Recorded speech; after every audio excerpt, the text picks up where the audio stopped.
What's going on, APUSH students? I just want to finish up the lesson from Trial of Jackson. So I believe we did Nullification Crisis, Bank War, we're good on that. We did Indian Removal Act. Where we left off with Spoil System, okay? So, wait, did we do Spoil System?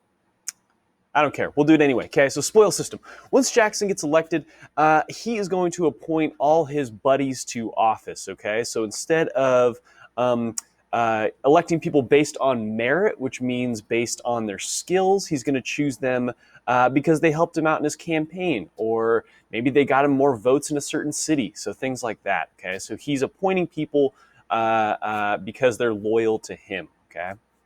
And I think we did do this. We mentioned that the for argument is trusted advisors, and the against is that you get a bunch of yes men around you who just agree with everything you say.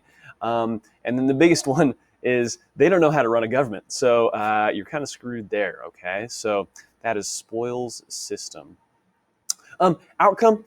It's going to continue until 1883. Some things will change. We'll get to that. But it is coming back today, okay? So we see modern presidents using the spoils system, and it's not great, okay? It leads to more corruption, less trust of government when politicians do that. So typically it is a negative thing, okay? So that's our spoils system. Now, Jacksonian democracy, this is very important. New states, he is going to enact some laws that say that new states added to the Union don't have the property requirement to vote. Before this, you had to be a landowner in order to vote, so basically you had to be rich, right? He's going to remove that, and he's going to say that you don't need to own land, it's fine. And so states start saying, okay, we're going to do our own requirements then. If land isn't a requirement, we're going to do some other requirements. And they decide on making, you have to be white, you have to be male, and you have to be at least 21, okay? So that's the new requirements instead of having to own property. Now, obviously, we'll get to the effects in a second, but that's going to lead to way more people being allowed to vote. And then ironically, it's actually going to block some people from voting, but again, we'll get to that in a second.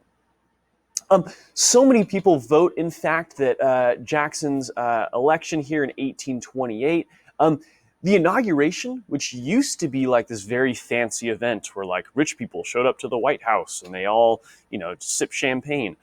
Instead, a whole bunch of people are going to show up because they all voted for him, and it turns into a stampede. Okay, the White House gets pretty much mobbed. They start drinking all of the wine and the rum and the whiskey and stuff that's in the White House storage. They get drunk. They eat all the food. They're breaking the furniture and the china in the White House. So it turns into just a crazy party. And it's because so many people could vote for Jackson, and they were kind of celebrating that. There's an image of it. You can see they're all partying outside the White House, but it was inside as well. So, arguments for this. The poor could now vote, okay, which is a big deal. They never could before, so this is huge, right? It expands democracy quite a bit. But in kind of a weird twist, minorities could now not vote. So before, if you were a woman and your husband died and he left you land, you could technically vote. If you're a freed slave in the South and you bought land, you could vote. So kind of in a weird, ironic twist, this makes it so that basically no blacks and no whites can now vote in America because we have that white male 21 requirement, okay? So more people can vote, but it's just minorities now lose the chance to vote. Outcome, like I said, more whites are going to vote, which is a big deal. States, like I said, begin banning women and blacks from voting. And this is going to start, all these new people voting is going to start our second two-party system, which we talked about on yesterday, okay? So now all these new people who can vote want something different, and they're going to go for the Whigs. That's kind of the choice they make.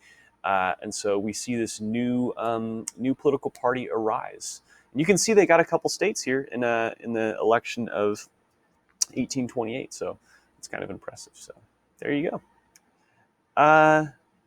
that is it. Thank you, guys. Fill in that handout. Turn it in today if you can. I appreciate you. Thank you. I will see you in the next one.